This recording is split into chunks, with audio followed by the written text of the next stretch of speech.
Bem-vindo ao pódio. Onde os melhores se encontram.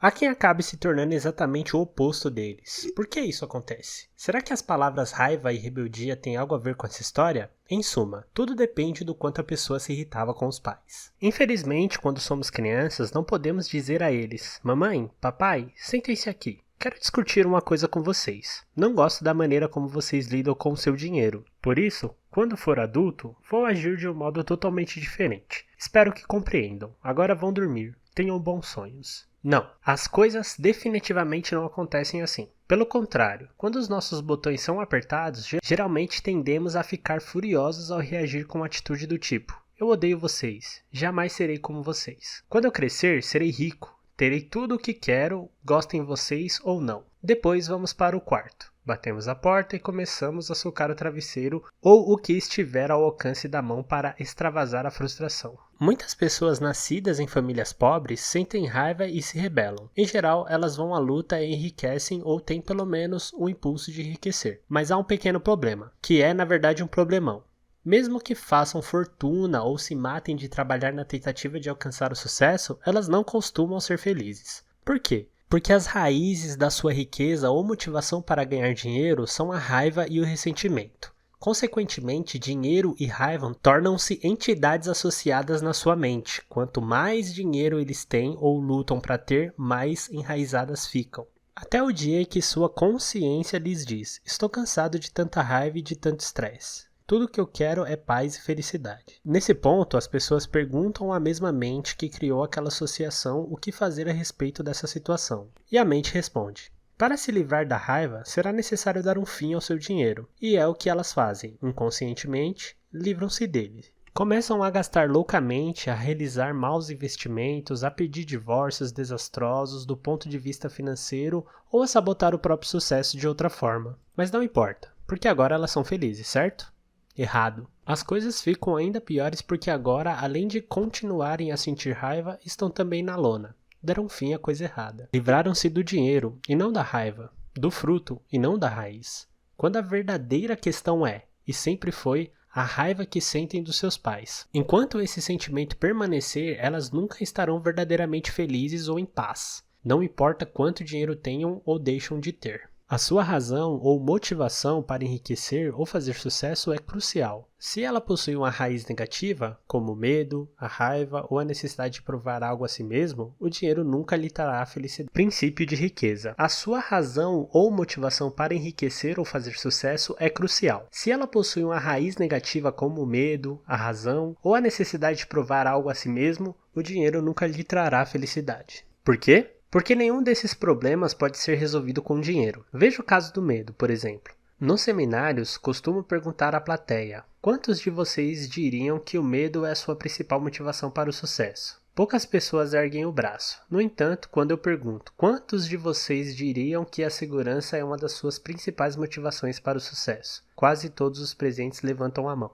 Mas preste atenção. A segurança e o medo são ambos motivados pelo mesmo fator. A busca por segurança tem origem na insegurança, cujo fundamento é o medo. Será que mais dinheiro dissipa o medo? Quem dera. A resposta é: absolutamente não. Por quê? Porque o dinheiro não é a raiz do problema. O medo, sim. E o pior é que esse sentimento, mais do que um problema, é um hábito. Portanto, ganhar mais dinheiro apenas mudará o tipo de temor que trazemos dentro de nós. Quando não possuímos nada, sentimos medo de não conseguir chegar lá, ou de não termos o suficiente. Se atingimos um patamar qualquer, o medo passa a ser: e se eu perder tudo que consegui? Ou todo mundo vai querer o meu dinheiro? Ou ainda vou ter que pagar uma fortuna de impostos? Em resumo, se não formos a raiz da questão e nos livrarmos do medo, nenhuma quantidade de dinheiro será capaz de nos ajudar. É claro que a maioria das pessoas, se pudesse escolher, preferiria se preocupar com a possibilidade de perder o dinheiro a não ter um centavo, mas nenhuma dessas hipóteses propicia um modo agradável de viver.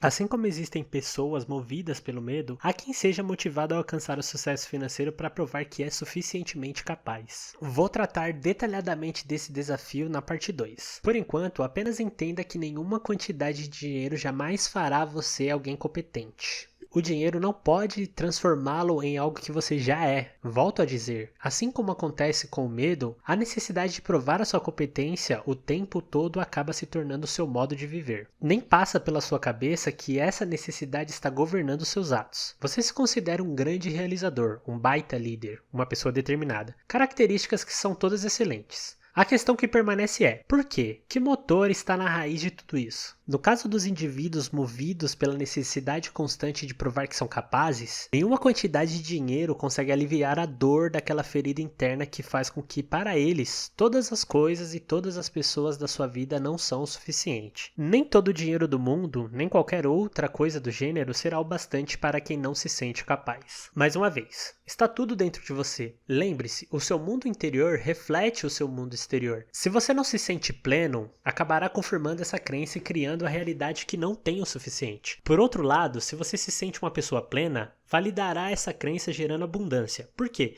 Porque a plenitude é a sua raiz e ela se tornará o seu modo natural de viver. Desvinculando a sua motivação para ganhar dinheiro da raiva, do medo e da necessidade da autoafirmação, você poderá estabelecer novas associações para prosperar financeiramente por meio do propósito, da contribuição e da alegria. Assim, nunca terá que se livrar do dinheiro para ser feliz. Ser rebelde ou ser oposto dos seus pais na área financeira nem sempre é um problema. Ao contrário, se você é um rebelde, geralmente no caso do segundo filho, e a sua família tem hábitos negativos no que diz respeito a dinheiro, é muito bom pensar e agir de forma oposta a ela nessa questão. Por outro lado, se os seus pais são bem-sucedidos e você está se voltando contra eles, pode estar no caminho de enfrentar sérias dificuldades financeiras. Em qualquer dos casos, o importante é reconhecer como seu modo de ser se relaciona com um dos seus pais, ou com ambos em matéria de dinheiro. Passos para a mudança. Exemplo: conscientização. Pense no modo de ser e nos hábitos dos seus pais em relação à riqueza e ao dinheiro. Liste por escrito em que aspectos você se considera igual a cada um deles ou seu oposto. Entendimento. Escreva sobre o efeito que esse exemplo vem causando na sua vida financeira. Dissociação. Você compreende que esse modo de ser é apenas o seu aprendizado do passado? E não quem você é? Consegue perceber que tem a opção de ser diferente agora? Declaração. O exemplo que tive a respeito de dinheiro era o modo de agir dos meus pais. A minha maneira de fazer as coisas nessa área sou eu que escolho. Agora diga, eu tenho uma mente milionária. A terceira influência. Episódios específicos. A terceira forma básica de condicionamento são os episódios específicos. Que experiências com dinheiro, riqueza e pessoas ricas você teve quando criança? Elas são extremamente importantes porque moldam as suas crenças, ou melhor, as suas ilusões, que hoje governam a sua vida. Vou dar um exemplo. Josie, uma enfermeira de sala de cirurgia, foi a um seminário intensivo da mente milionária. Os seus rendimentos eram excelentes, mas ela sempre gastava tudo. Quando cavamos um pouco mais fundo, ela falou de um episódio que viverá aos 11 anos de idade. Estava com os pais e a irmã, num restaurante chinês. A mãe e o pai começavam mais uma das suas brigas por causa de dinheiro. De pé, o pai gritava e esmurrava a mesa com o punho quando ficou vermelho, depois azul, e caiu no chão, vítima de um ataque cardíaco. Josie era da equipe de natação da escola e tinha feito um treinamento de ressurreição cardiopulmonar. Tentou de tudo, mas não adiantou. O pai morreu nos seus braços. Desse dia em diante, a sua mente passou a associar o dinheiro à dor. Não admira que, quando adulta, Josie tinha passado a se livrar subconscientemente de todo o dinheiro que ganhava, na tentativa de dar um fim à dor. Outro dado interessante é o fato dela ter se tornado enfermeira. Por quê? Talvez ainda estivesse tentando salvar o pai. No curso, nós a ajudamos a identificar e revisar o seu antigo modelo de dinheiro. Hoje, ela está a caminho de se tornar financeiramente independente e não é mais enfermeira. Não que não gostasse do trabalho, o problema é que estava nessa profissão pelo motivo errado. Hoje, Josie trabalha com um planejamento financeiro personalizado, ajudando as pessoas a entender como a programação passada governa todos os aspectos da sua vida financeira. O próximo exemplo de episódio específico é mais pessoal. Quando a minha mulher tinha 8 anos de idade, toda vez que ela ouvia a buzina do caminhão de sorvete na rua, corria até a mãe para pedir uma moedinha e ouvia a seguinte resposta: "Sinto muito, querida, eu não tenho. Peça ao seu pai." Ele então lhe dava uma moeda e ela ia comprar o sorvete feliz da vida. Toda semana, essa mesma história se repetia. O que foi então que a minha mulher aprendeu a respeito do dinheiro? Primeiro, que são os homens que têm dinheiro. E o que você acha que ela esperava de mim quando nos casamos? Exatamente, que eu lhe desse dinheiro. Só que agora ela não pedia mais moedinhas, já era uma mulher formada. Segundo, ela aprendeu que mulher não tem dinheiro. Se sua mãe, a deusa, não tinha, obviamente era assim que as coisas deveriam ser. Para confirmar esse padrão, ela se livrava subconscientemente de todo o dinheiro que ganhava. E era sempre precisa nesse aspecto. Se eu lhe desse $100, ela gastava $100. Se eu lhe desse $200, ela gastava $200. Se eu lhe desse $500, ela gastava os $500. Foi quando ela fez um dos meus cursos e aprendeu tudo sobre a arte da alavancagem financeira. Eu lhe dava 2.000 e ela gastava 10.000. Tentei explicar. Não, meu amor. Com alavancagem, quero dizer que nós deveríamos receber 10.000 e não gastá-los. Por alguma razão, esse conceito não se fixava na sua mente. O único motivo pelo qual nós brigávamos era o dinheiro. Isso quase custou o nosso casamento. O que não sabíamos era que dávamos significados inteiramente diferentes a ele. Para minha mulher, dinheiro correspondia a prazer imediato, como saborear um sorvete. Eu, por outro lado, cresci com a crença de que ele devia ser acumulado para propiciar liberdade. No que me dizia respeito, quando a minha mulher gastava dinheiro, ela estava acabando com a nossa liberdade futura. E do ponto de vista dela, sempre que eu impedia de gastar, estava tirando o prazer de viver. Felizmente, aprendemos a reavaliar os nossos respectivos modelos financeiros. E mais importante, a estabelecer um terceiro modelo específico para o nosso relacionamento. Será que dá certo? Deixe-me responder da seguinte maneira. Eu testemunhei 3 milagres da vida. Primeiro, o nascimento da minha filha.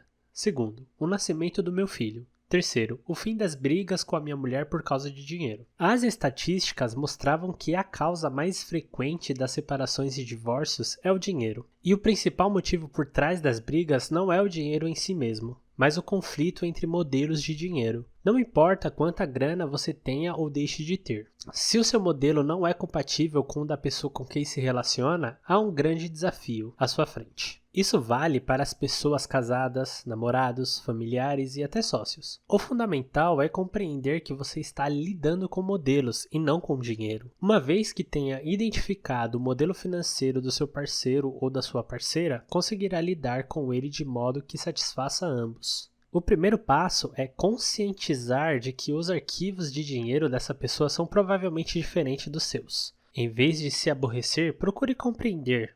Faça o possível para saber o que é importante para ela nessa área. E identifique as motivações e os seus receios. Assim estará lidando com raízes e não com os frutos. E terá uma boa chance de solucionar o problema. Do contrário, perca a esperança. Passos para a mudança. Episódios específicos. Há um exercício que você pode fazer com seu parceiro ou com sua parceira. Sentem-se, fale sobre as histórias envolvendo dinheiro que cada um de vocês tem na memória, o que ouviam quando crianças, os respectivos modelos familiares e quaisquer episódios emocionais específicos que tenham vivido. Descubram também o que o dinheiro realmente significa para ambos: prazer, liberdade, segurança, status. Isso os ajudará a identificar os modelos de dinheiro atuais e descobrir os motivos das suas divergências nessa questão. Em seguida, falem a respeito do que vocês querem hoje, não como indivíduos, mas como parceiros. Cheguem a um acordo e decidam sobre os objetivos gerais e as suas atitudes em relação ao dinheiro e sucesso. Depois, escrevam no papel uma lista das ações que os dois consideram positivas para agregar a sua vida. Prendam o papel na parede e sempre que houver um problema, lembre-se mutualmente e com toda a gentileza daquilo que decidiram juntos, quando conversaram de maneira objetiva, desapaixonada e livre das garras dos seus antigos modelos de dinheiro. Conscientização. Pense no episódio emocional específico a respeito de dinheiro que você tenha vivido quando criança. Entendimento. Escreva sobre como esse episódio pode ter afetado a sua vida financeira atual. Você compreende que esse modo de ser é apenas o seu aprendizado passado e não quem você é? Consegue perceber que tem a opção de ser diferente agora? Declaração. Eu me liberto das minhas experiências passadas negativas com dinheiro e crio para mim um futuro novo e rico. Agora diga. Eu tenho uma mente milionária. Afinal, o que está programado no seu modelo de dinheiro? É hora de responder a pergunta que vale 1 milhão. Qual é o seu atual modelo de dinheiro e sucesso e para quais resultados ele está dirigindo você subconscientemente? Você está programado para o sucesso, para a mediocridade ou para o fracasso financeiro? Está programado para viver na dureza ou para fazer fortuna? Está programado para batalhar por dinheiro ou para trabalhar de forma equilibrada? Você está condicionado a ter um rendimento estável ou flutuante? Já sabe do que se trata? Primeiro você tem, depois não tem. Depois tem, depois não tem. Sempre parece que as causas dessas drásticas variações vêm do mundo exterior. Por exemplo, eu tinha um ótimo emprego, mas a empresa faliu. Então comecei o meu próprio negócio. As coisas iam de vento em popa. Porém, o mercado encolheu. O meu negócio seguinte ia muito bem até o meu sócio sair, etc. Não se iluda, esse é o seu modelo em operação. Você está programado para ter uma renda baixa, uma renda média ou uma renda alta. Sabia que existe quantidades de dinheiro que a maioria das pessoas está programada para receber? Você está programado para ganhar 30 mil a 40 mil reais por ano? De 50 mil a 60 mil? De 80 mil a 100 mil? De 200 mil a 300 mil, mais que 350 mil? Alguns anos atrás, numa das minhas palestras, havia na plateia um cavalheiro inusitadamente bem vestido. Quando eu terminei a apresentação, ele veio até mim e perguntou se eu achava o que o Seminário Intensivo da Mente Milionária podia fazer algo por ele, considerando seus rendimentos que já eram de 500 mil dólares por ano. Perguntei-lhe há quanto tempo ele ganhava esse valor. Ele respondeu, há 7 anos seguidos. Era tudo o que eu precisava ouvir. Perguntei-lhe então por que ele não ganhava 2 milhões de dólares por ano. Disse-lhe que os princípios que ensino são destinados a pessoas que desejam atingir o seu pleno potencial financeiro. E lhe pedi que pensasse no motivo pelo qual ele estava parado no meio milhão. E ele decidiu participar do seminário. Um ano depois, recebi dele um e-mail que dizia: o meu aprendizado foi incrível, mas cometi um erro. Reprogramei o meu modelo de dinheiro para ganhar apenas 2 milhões de dólares por ano, como discutimos. Como já cheguei lá, estou me reprogramando para obter 10 milhões de dólares anuais. A questão é, o seu rendimento atual não importa. O que interessa é saber se você está atingindo seu pleno potencial financeiro ou não. Talvez você esteja se perguntando por que diabos uma pessoa precisa de tanto dinheiro. Primeiro, a própria pergunta não é francamente positiva para a sua riqueza, mas um sinal de que você deve rever o seu modelo de dinheiro. Segundo, o principal motivo pelo qual aquele senhor queria ganhar tudo aquilo era aumentar as suas doações a uma instituição de caridade que ajudava vítimas de AIDS na África. Um golpe na crença de que as pessoas ricas são gananciosas. Vamos em frente. Você está programado para economizar dinheiro ou para gastá-lo? Está programado para administrá-lo bem ou para administrá-lo mal? O seu condicionamento o leva a escolher investimentos de sucesso ou entrar em roubadas? Talvez você esteja se perguntando, como é possível que o fato de eu ganhar ou perder dinheiro na bolsa de valores ou em imóveis esteja escrito no meu modelo? É simples. Quem escolhe as ações? As prioridades? Você. Quem decide quando comprá-las? Você. Quem decide quando vendê-las? Você. Acredito que você tem algo a ver com tudo isso. Tenho um conhecido chamado Larry, que é um verdadeiro imã quando se trata de ganhar dinheiro. Definitivamente o seu modelo de rendimentos é elevado. Mas, quando a questão é investir o próprio dinheiro, Larry tem um beijo da morte. Tudo que ele compra despenca como um avalanche. Você acredita que o pai dele tinha o mesmo problema? Eu me mantenho em estreito contato com ele para lhe pedir conselhos financeiros. São sempre perfeitos, ou melhor, perfeitamente errados. Tudo que Larry sugere, eu faço ao contrário.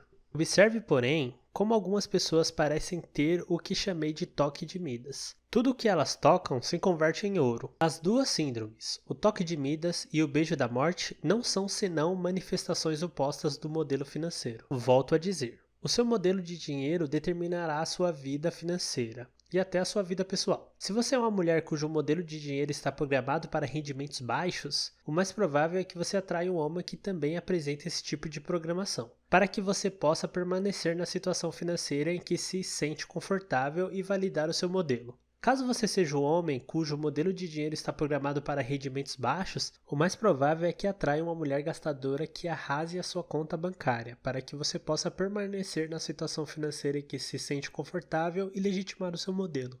A maioria das pessoas acredita que o sucesso nos negócios depende fundamentalmente das suas qualificações e dos seus conhecimentos, ou pelo menos da sua perspicácia em identificar a melhor oportunidade em termos comerciais. Odeio ter que lhe dizer isso, mas não é bem assim. O sucesso do seu negócio depende do seu modelo de dinheiro. Você sempre o validará. Se ele está programado para lhe dar R$ 30.000 anuais, essa é a medida precisa do êxito que você obterá com ele, o suficiente para lhe garantir R$ 30.000 por ano. Se você é vendedor e tem um modelo programado para ganhar R$ 100.000 por ano, e conseguir fechar um grande negócio que renderá 150 mil, acontecerá o seguinte: ou a venda será cancelada, ou caso você receba os 150 mil, o ano seguinte será péssimo para compensar e levá-lo de volta ao nível do seu modelo financeiro.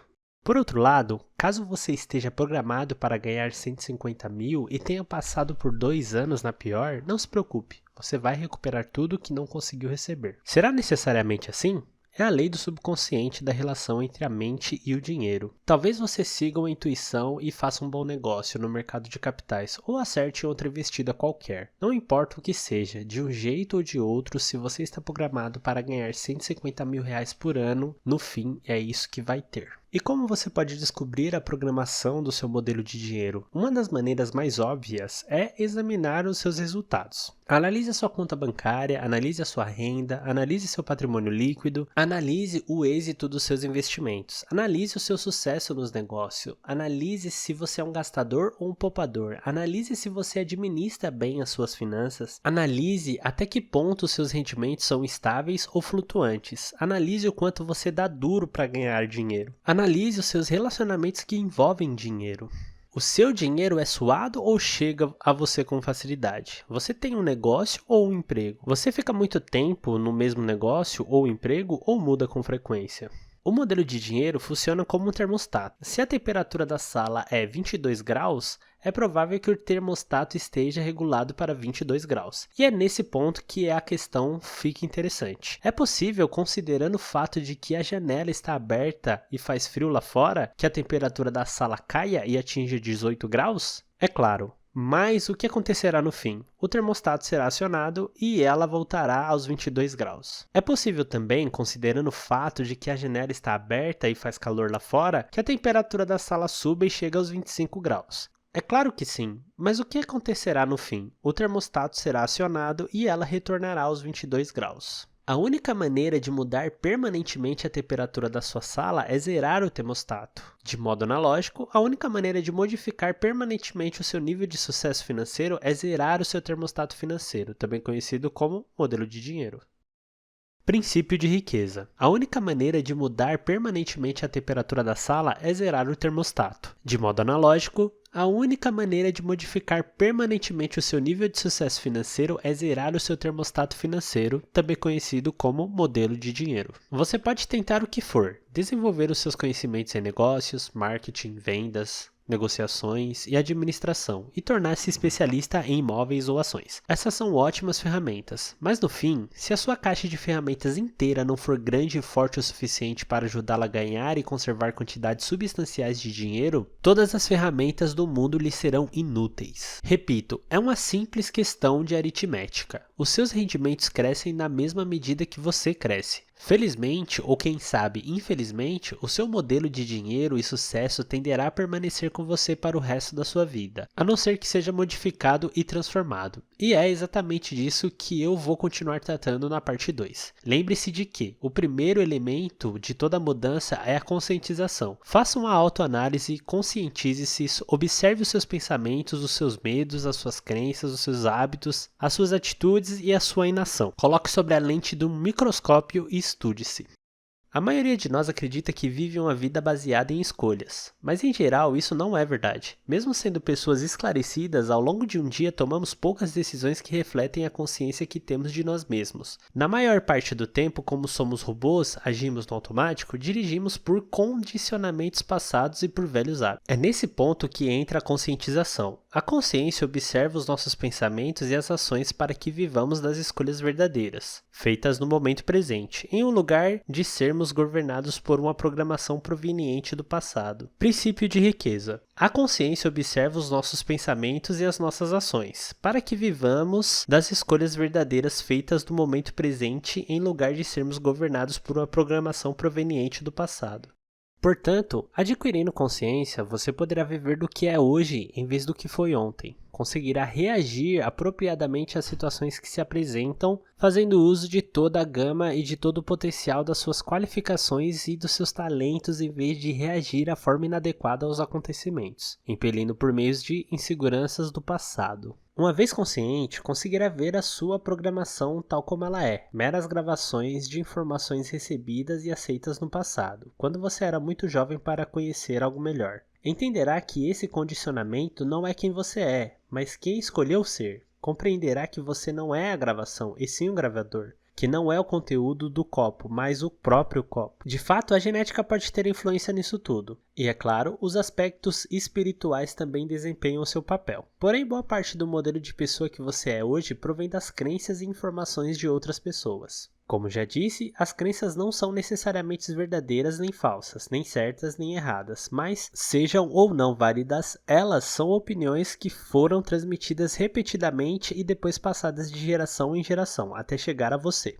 Sabendo disso, basta renunciar de forma consciente a qualquer conceito que não ajude a conquistar a riqueza e substitua por outro que faça isso. Como disse o meu amigo escritor Robert G. Allen num dos meus seminários, nenhum pensamento mora de graça na cabeça de ninguém. Todos eles são investimentos ou custos. Ou levam a pessoa na direção da felicidade e do sucesso, ou afastam dessas duas coisas. Ou a fortalecem ou a enfraquecem. Por isso, é indispensável que você escolha sabiamente os seus pensamentos e suas crenças. Conscientize-se que eles não são quem você é, tampouco estão necessariamente ligados a você. Por mais preciosos que pareçam, não tem mais importância e significado do que você lhes confere. Nada tem significado, exceto aquilo que nós mesmos atribuímos às coisas. Se o seu verdadeiro objetivo na vida é decolar rumo ao sucesso, não acredite numa só palavra que você mesmo disser. E se deseja clareza instantânea, não creia num só pensamento seu. Caso você seja como a maioria das pessoas, vai acreditar em algo nesse interim. Portanto, pode perfeitamente adotar a si mesmo crenças positivas e enriquecedoras. Lembre-se, pensamentos conduzem a sentimentos, que conduzem a ações, que conduzem a resultados. Você pode optar por pensar e agir como as pessoas ricas, e desse modo conquistar resultados semelhantes aos que elas alcançam. A questão é, como pensar e agir como as pessoas ricas? É exatamente isso que eu mostrarei na parte 2. Se você quer mudar para sempre a sua vida financeira, prossiga. Declaração. Observo os meus pensamentos e só alimento aqueles que me fortalecem. Agora diga, eu tenho uma mente milionária.